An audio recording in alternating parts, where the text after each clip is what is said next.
Bonjour et bienvenue sur Galaxy IA où on va disséquer tout ce qui est en lien avec l'IA, bien entendu en utilisant notre discernement, notre esprit critique. Donc on va analyser l'IA sous toutes ses coutures ou ses neurones, c'est selon. Alors cette année, voilà, si vous regardez cette vidéo en 2024, plus de la moitié de la population mondiale va voter. Donc à l'heure où avec l'IA, on peut créer très très facilement tout ce qui est images, vidéos, audio, plus que jamais, il est quand même important de pouvoir se poser la question de est-ce que c'est vrai ou pas. Et donc, on va plonger au cœur de l'esprit critique et je vous le donne dans le mille. J'ai trouvé la personne à interviewer puisque j'ai le plaisir aujourd'hui d'interviewer Séverine Falkowicz et qui a écrit Tadam, au cœur de l'esprit critique. Nous sommes donc pile poil dans le sujet. Bienvenue, bonjour Séverine. Bonjour. Alors, Séverine, tu es maître de conférences en psychologie sociale à Aix-Marseille Université, psychologue social. Tu fais partie du labo de psychologie sociale d'Aix-en-Provence et tu es très active, si vous voulez en savoir plus, je vous le donne d'ores et déjà, sur Insta et sur YouTube, sur tout ce qui est diffusion d'esprit critique et de la psychologie scientifique. Alors aujourd'hui, voilà, on va discuter d'esprit critique. Alors j'ai promis à Séverine que je vous ferai savoir que c'est une introduction. Donc, on va vraiment, sous couvert de discuter, entre autres, de fake news et de comment on peut faire pour ne pas croire tout et n'importe quoi.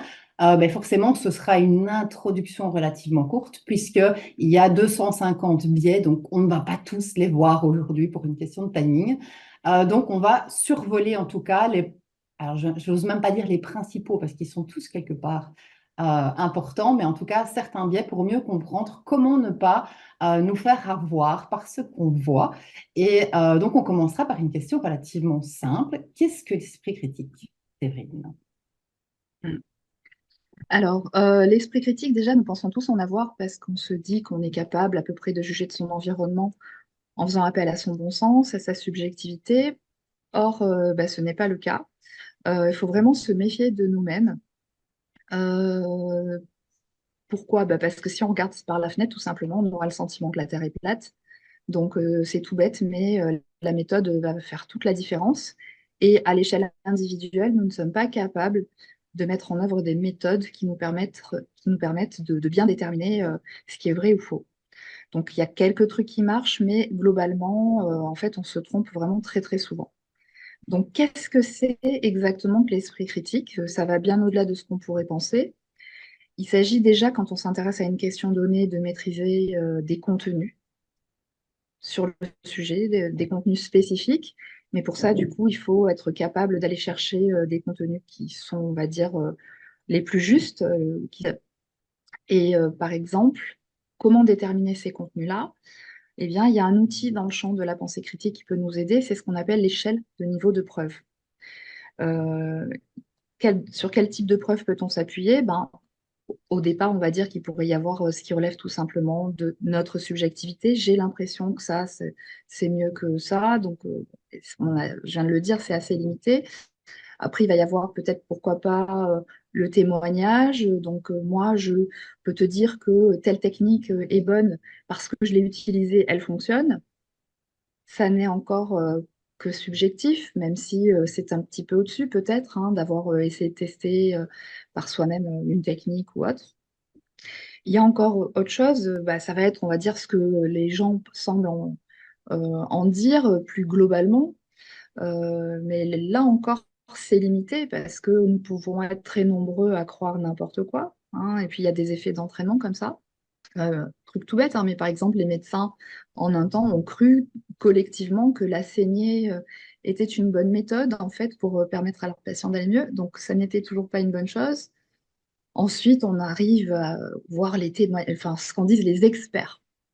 Et les experts, en fait, on voit presque que ça partout, dans la presse, etc., pour venir dire ce qu'il faut que nous pensions.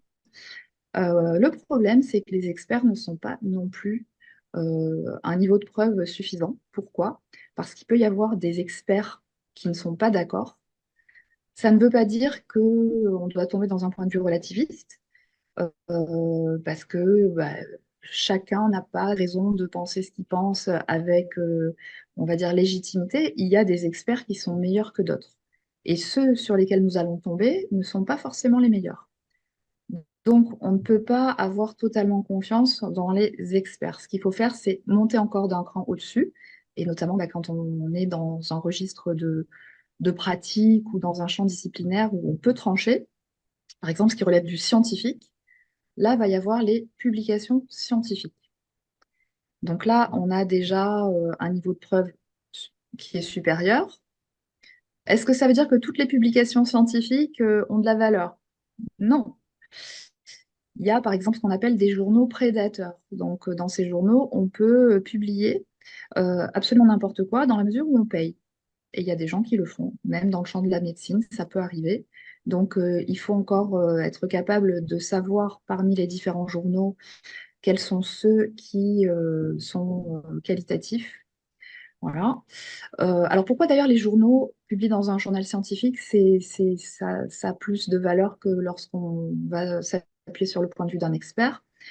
Parce que dans les journaux, notamment ceux qui sont à comité de lecture, eh bien, un expert est évalué par ses pairs, donc par des personnes qui sont censées avoir la même compétence que lui. Et si donc il y a deux, trois experts qui viennent voir et qui disent OK, ça passe, bah, du coup, ça veut dire que on a davantage de chances que la méthode qui a été utilisée pour étudier le sujet qui nous intéresse soit valide. Donc, au-delà de ça encore, il peut y avoir aussi le fait qu'une recherche, donc une étude, une publication, donc ce dont je parle, que ce n'ait pas été trouvé une fois, mais plusieurs fois, et par plusieurs équipes différentes, et dans plusieurs journaux différents. Quand je parle de journaux, je ne parle pas de la presse, je parle vraiment des journaux scientifiques, hein. Parce que la presse, en fait, ils sont comme nous.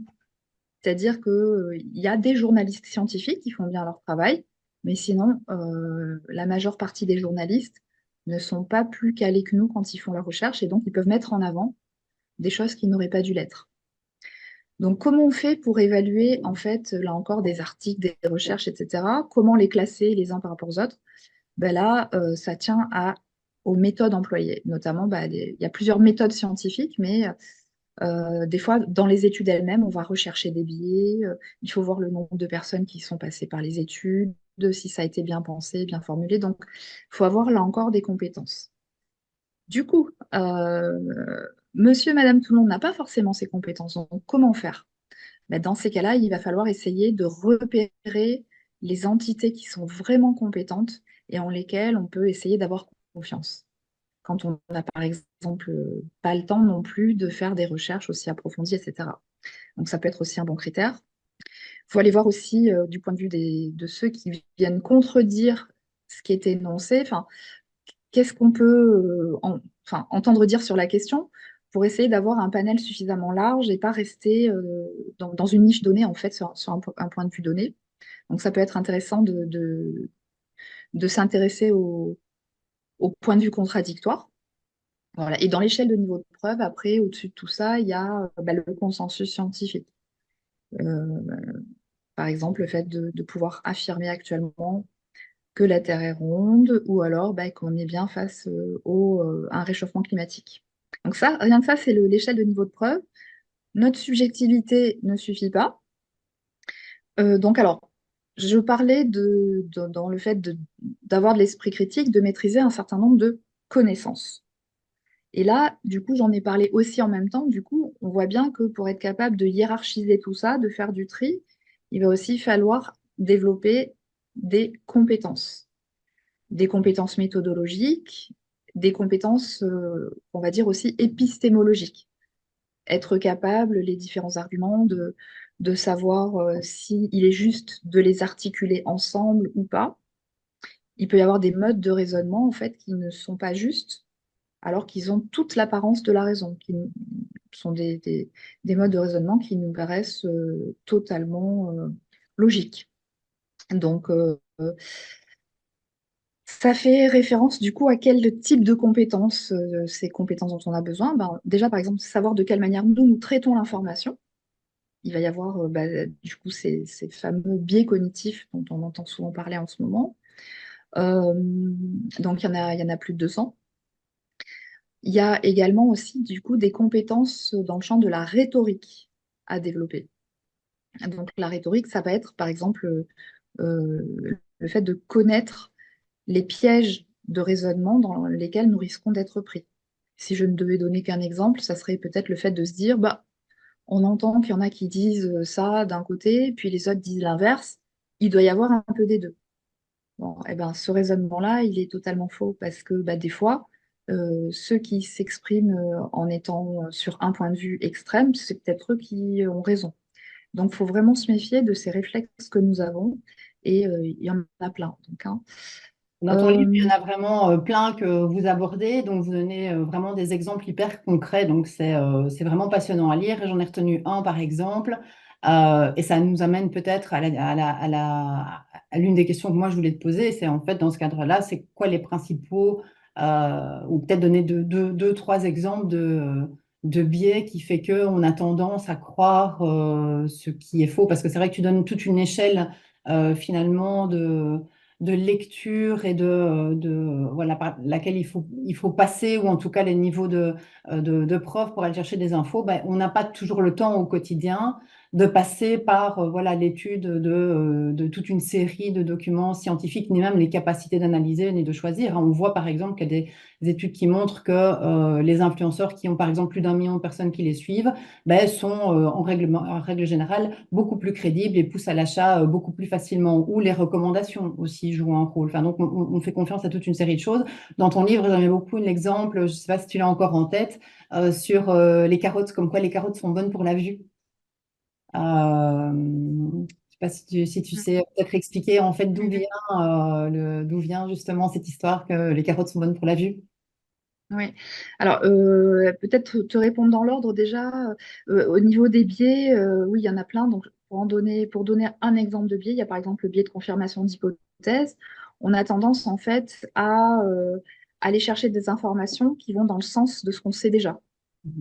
Notre attention aussi, du coup, ne va sélectionner dans les informations qui nous sont présentées que ce qui va dans le sens qu'on, qu'en fait, qu'on a envie de nous de privilégier aussi. Donc voilà, ça, c'est le biais de confirmation d'hypothèse. Quand tu dis après aussi que lorsque bah, il y a des gens qui sont très suivis sur les réseaux sociaux, on a tendance à se laisser influencer, à les suivre également, nous, ça, c'est ce qu'on appelle l'heuristique de la preuve sociale. Et là, du coup, j'en avais pas complètement terminé avec la façon dont on peut définir l'esprit critique, mais bien exercer son esprit critique, bah, ça consiste aussi à connaître de quelle manière nous fonctionnons en tant qu'individus, et donc avoir des connaissances dans le champ de la psychologie et notamment de la psychologie sociale. En fait, la psychologie sociale s'intéresse, on va dire, à la psychologie de l'homme de la rue. Là, on n'est pas dans la psychopathologie, on va être vraiment dans, bah, au quotidien, comment nous fonctionnons. Voilà, l'heuristique de la preuve sociale aussi, ben, c'est très important de la connaître. Oui, tu disais, il y a plein de biais de partout. Comment faire? Alors, on n'arrivera peut-être pas en simple coup d'âme à toujours tout maîtriser, mais ça peut être intéressant de se former à l'esprit critique parce que même si on ne maîtrise pas tout sur le bout des doigts, le fait de s'être exposé à ces informations, à ces erreurs de traitement que nous commettons, etc., bah, quand on va être exposé des fois à un texte, à n'importe quoi, enfin de l'information, ça va des fois allumer des petites lumières. On va se dire, ah, là, il y a un potentiel red flag. Donc, on va peut-être se méfier, approfondir dans ces circonstances-là, etc. Et forcément, plus on aura de connaissances, plus on aura connaissance de ces biais cognitifs et de toute la rhétorique dont on a besoin enfin, qu'on a besoin de connaître pour arriver dé- à déjouer les pièges, eh ben, mieux on se débrouillera derrière.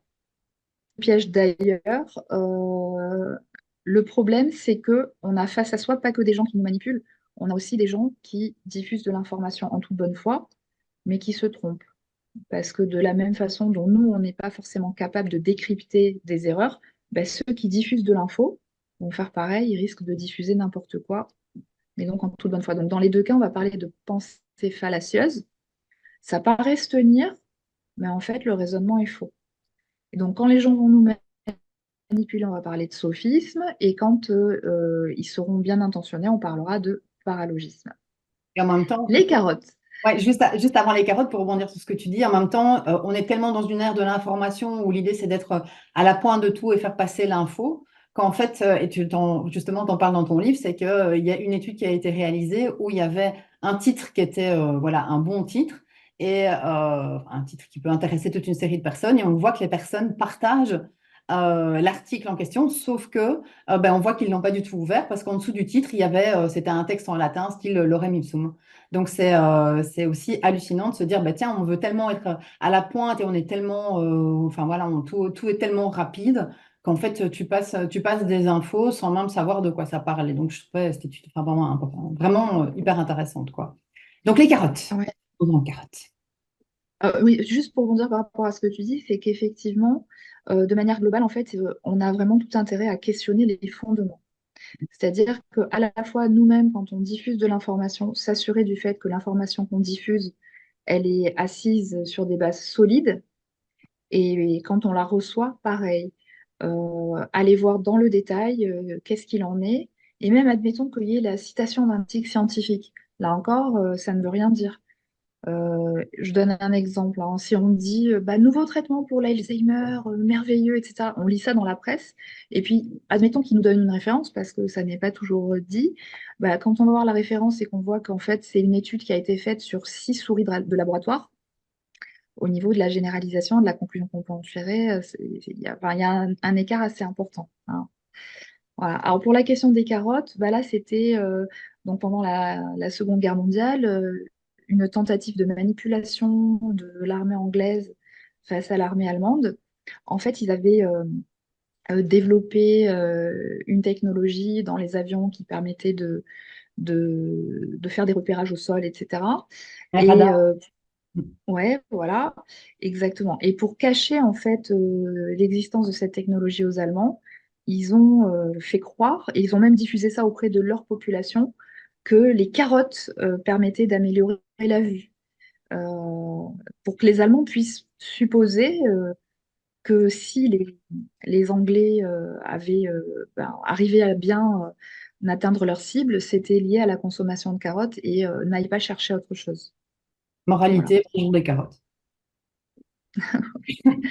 Voilà, mais ceci dit, voilà, le fait que les carottes améliorent la vue, on voit que jusqu'à maintenant, moi, avant de lire cette anecdote-là, je pensais vraiment que les carottes amélioraient la vue. Donc, Non, mais c'est pour ça, des mais fois, c'est pour ça que je te demande de le dire, parce que du coup, je te demande d'en parler, parce que c'est des trucs qui restent, quoi, tu vas pas chercher le fondement, voilà, c'est de la, ouais, c'est enfin, de la logique, quelque chose que tu as toujours entendu, et si tu l'as toujours entendu, bah, c'est que c'est vrai, sinon il y a bien quelqu'un qui t'aurait dit que c'est pas vrai, en fait, comme les épinards, Popeye, quoi, enfin, c'est le même principe, enfin, tout à fait, tu vas pas suspecter ta mère de faire le jeu de la politique de désinformation de l'armée anglaise, tu vois. Donc, c'est exactement, ta mère qui t'a dit que les carottes, exactement, c'était bien pour la pas vue, c'est donc les tu vas fans de pas. radar, mais bon.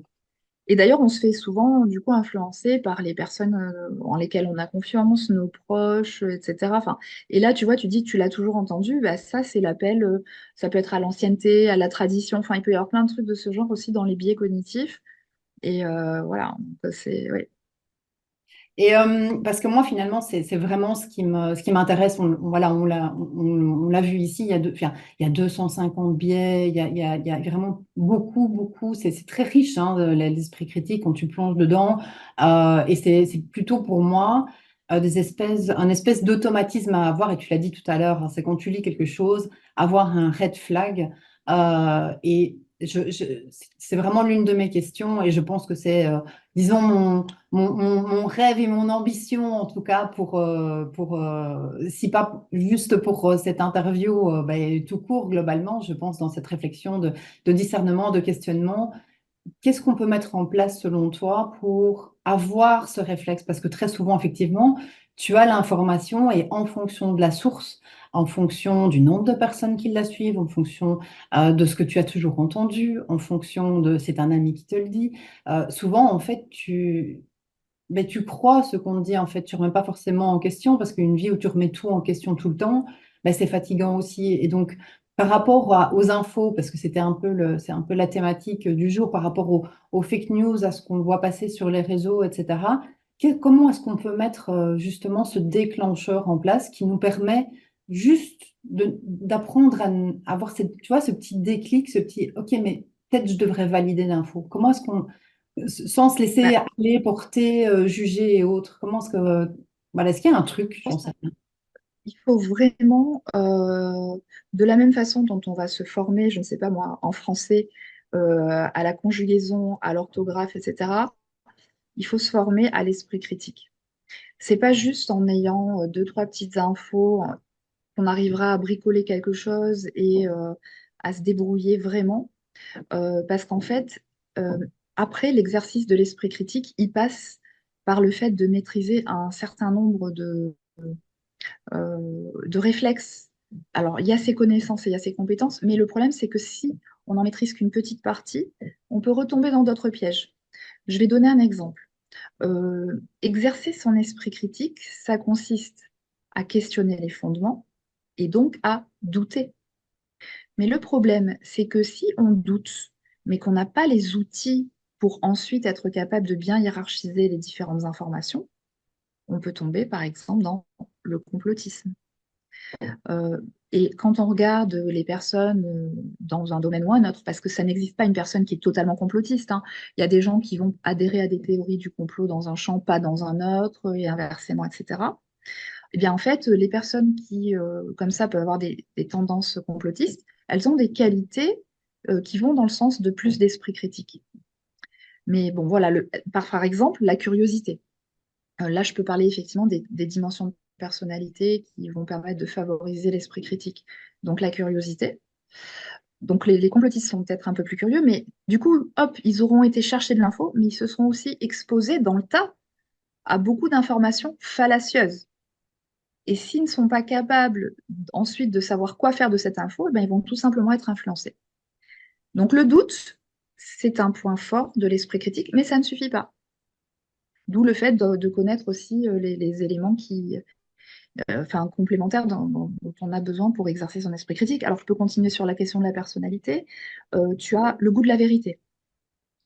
Parce que tu as des personnes en fait qui peuvent dire bon moi peu m'importe de vraiment savoir si ça marche à peu près ça me suffit ou alors tiens non moi ça me fait plaisir de croire à ça ou de penser ça donc je vais le conserver.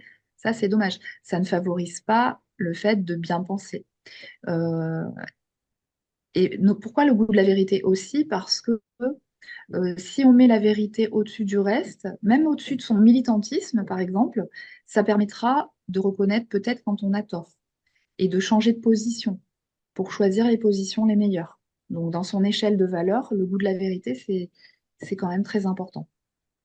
Il y a aussi l'humilité.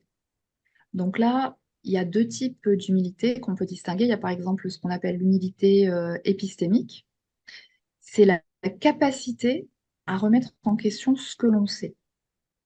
Ça ne veut pas dire qu'on va douter d'absolument tout, mais ça veut dire que tout en ayant des connaissances qu'on considère comme étant assez solides, eh bien, quand on est exposé à des points de vue contradictoires, bah, ça va être la capacité de s'ouvrir au point de vue de l'autre pour être capable potentiellement de réévaluer son point de vue, euh, on va dire, au vu des arguments contradictoires que la personne en face aura proposés, s'ils sont solidement ancrés aussi, hein. Parce que des fois, on dit non, non, et quand on échange avec les gens, on est juste, on va dire, dans une confrontation qui consiste à prouver à l'autre qu'on a raison.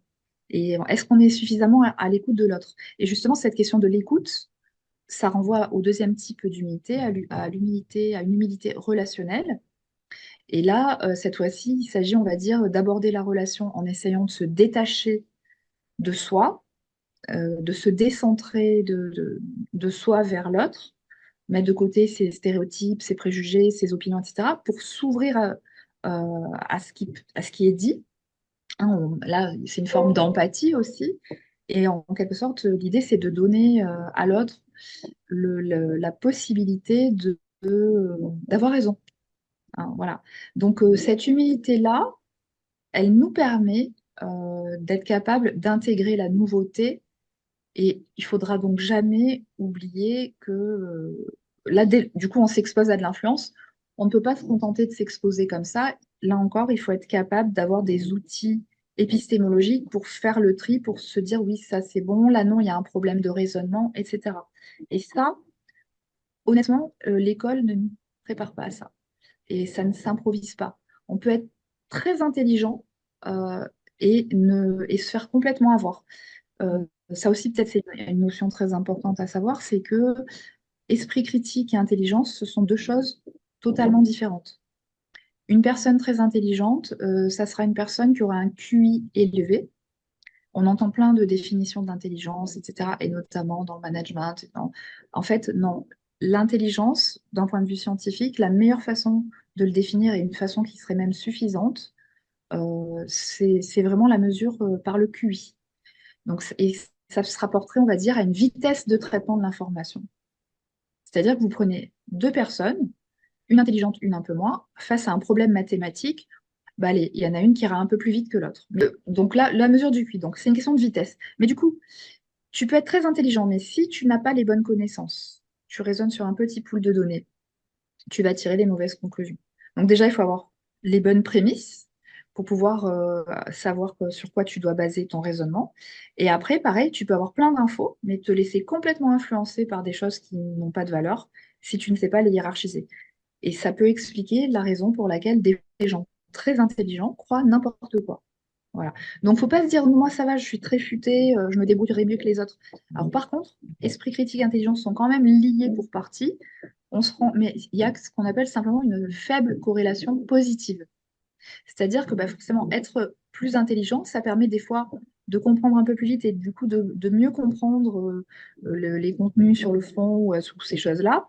Et du coup, ça augmente la probabilité qu'on ait la possibilité de développer son esprit critique dans un sens positif, hein.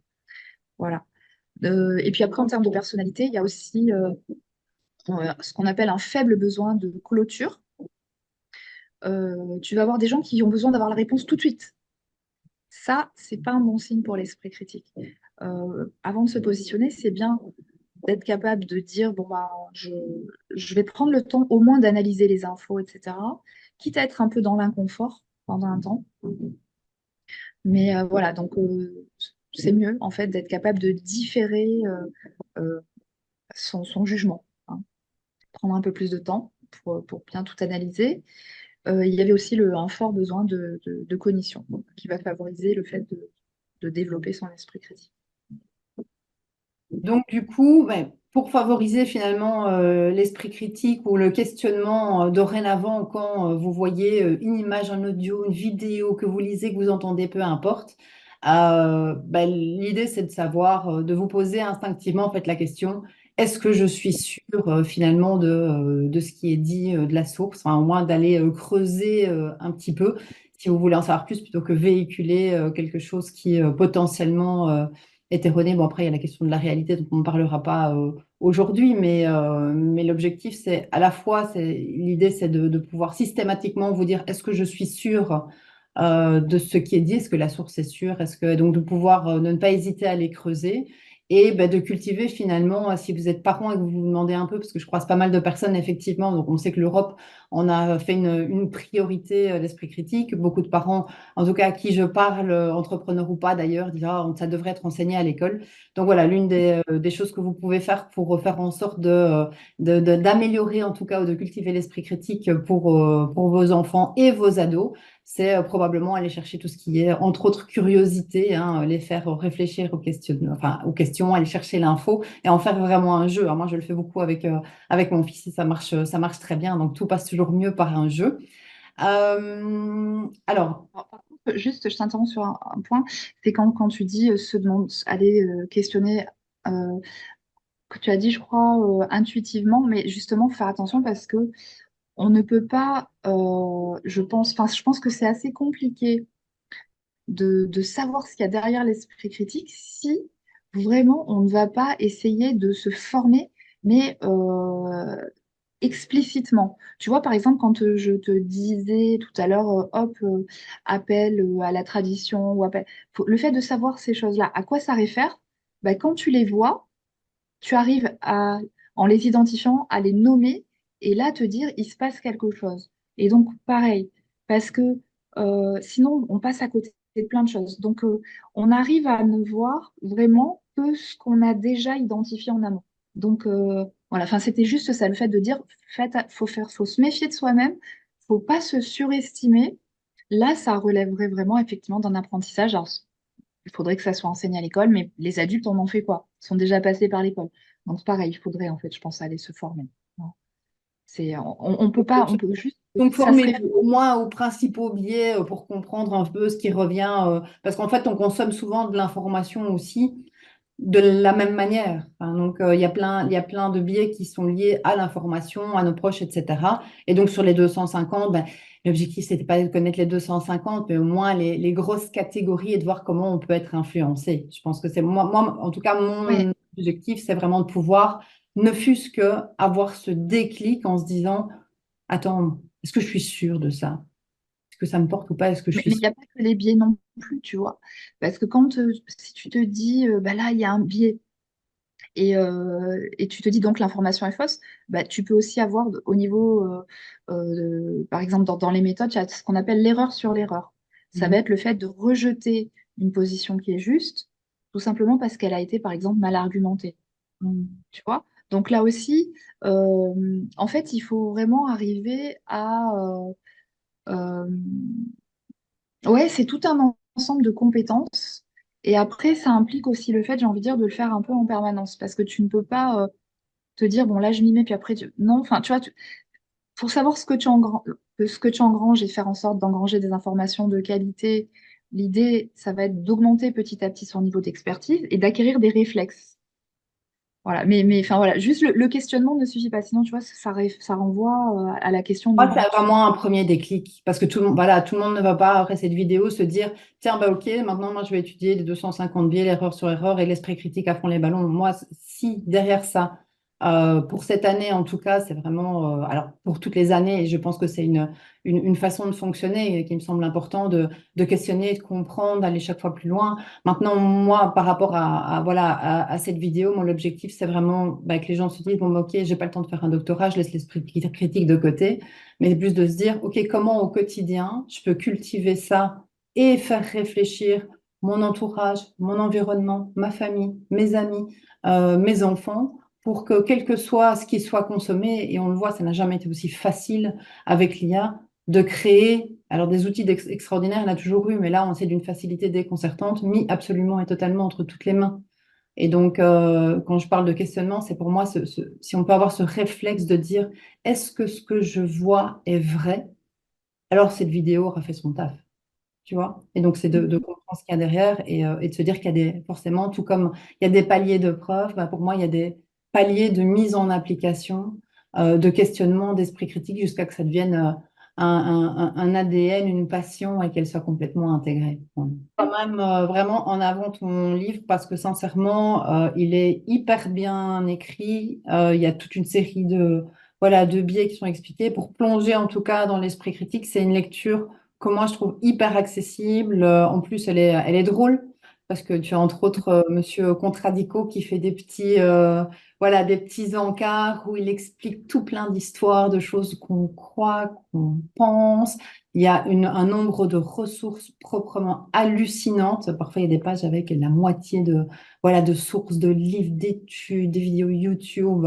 Donc, je peux vraiment que vous encourager à dévorer ce livre parce qu'il est passionnant et à mettre entre toutes les mains, je trouve, que ce soit adulte, ado, voilà, pour ceux qui aiment bien en tout cas réfléchir. Un dernier mot, à part le fait évidemment qu'on te retrouve si vous voulez en savoir plus sur, en tout cas, tes chaînes YouTube, Insta, où tu es hyper présente. Donc, je ne sais pas si tu veux voilà, donner le mot de la fin ou du début, hein, c'est selon vu la thématique. Bah, je dirais qu'en fait, pour moi, ça me semble très important de développer son esprit critique parce que ça va toucher, on va dire, ce qui relève de notre vie, de notre quotidien, même de notre famille. Ça peut être les choix en matière d'éducation, de santé. Ça peut être aussi au niveau professionnel, le fait de faire des choix financiers, aller dans une direction plutôt qu'une autre. Je sais pas, même dans le champ du recrutement, bah, comment on fait pour recruter des personnes qui sont qualifiés, donc sur quelle base on les évalue, etc. Ça va toucher le niveau politique. Et puis après, nos choix politiques aussi, enfin, parce que pareil, tout ce qui relève de l'influence de la rhétorique.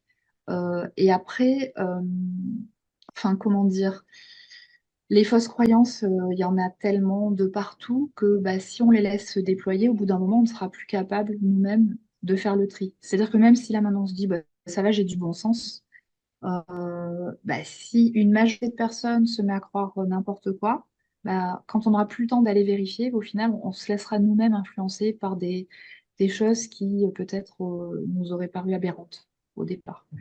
Donc, moi, je dirais que ça, faut vraiment faire attention parce qu'il y a des enjeux sociaux derrière qui sont vraiment hyper importants. Voilà. Et après, donc, effectivement, donc moi, j'ai écrit ce bouquin qui est un bouquin d'introduction à l'esprit critique qui permet en fait de couvrir un peu tout le champ avec une assise aussi dans le champ de la psychologie, de l'influence sociale, de la manipulation aussi, hein, puisque aussi c'est mon champ de recherche, ce qui relève de la manipulation comportementale, alors au service du bien, hein, mais voilà, pour savoir comment on fonctionne d'un point de vue comportemental, comment on peut être amené à faire quelque chose en dépit de nous-mêmes, etc. Mais après, une fois qu'on découvre le monde de l'esprit critique, donc il y a plein d'autres personnes, il peut y avoir plein de ressources, des vulgarisateurs, etc. Même à destination des enfants. Il peut y avoir des mathématiciens, des gens dans la sociologie, dans la philosophie, de la biologie. Enfin, c'est-à-dire que comme ça touche à ce qui relève de méthodes, etc., ces méthodes, en fait, elles peuvent s'appliquer un peu partout. Donc, c'est vraiment très, très vaste. Et donc, voilà, c'est la raison pour laquelle je pense que c'est un outil qui est utile au quotidien. Et voilà. Et moi, si j'écris ce bouquin, c'est parce que bah, je me suis dit qu'en fait, ça avait du sens. Et moi-même, des fois, j'ai pu me faire piéger. Euh, et je pense que si j'avais eu ces outils-là, lorsque j'ai fait certains choix, dans certaines périodes de ma vie, quoi, enfin, bah, j'aurais pu éviter aussi de tomber dans des pièges. Donc voilà. Et autre chose aussi, ceux qui tombent dans les pièges, etc., pour moi, ce ne sont pas des imbéciles du tout. Ça, c'est un truc aussi que je tiens à dire. Faut essayer d'éviter de juger les gens qui croient à n'importe quoi. Voilà. Parce qu'en fait, c'est un problème souvent de connaissance, de formation méthodologique, on l'a dit. Donc du coup, euh, bah, l'idée, c'est plutôt de se placer dans une perspective éducative. Et voilà. Et dans le bouquin, il y a aussi du coup une charte qui permet d'essayer de proposer de mieux communiquer, de communiquer dans la bienveillance. Donc ça peut être en interpersonnel, mais ça peut être aussi en entreprise, etc. Ça peut être sur les réseaux sociaux aussi. Par exemple, quand on n'est pas d'accord, essayer de rester centré sur le fond. Traiter les choses de façon épistémique et pas relationnelle. On n'attaque pas les personnes, on évite les procès d'intention, etc. Enfin voilà, il y a plein de petites choses de ce genre-là. Donc je dirais que voilà, l'enjeu, c'est bah, après, tous ensemble, d'essayer de mieux réfléchir les choses de manière à pouvoir construire collectivement une société qui est bonne à vivre. Voilà, ça serait peut-être ça le mot de la fin. Eh bien, merci Séverine pour toute la richesse de ce que tu nous as partagé aujourd'hui. Et donc, deux actions après cette vidéo. Un, lire le livre de Séverine et deux, manger vos carottes. À bientôt. Au revoir.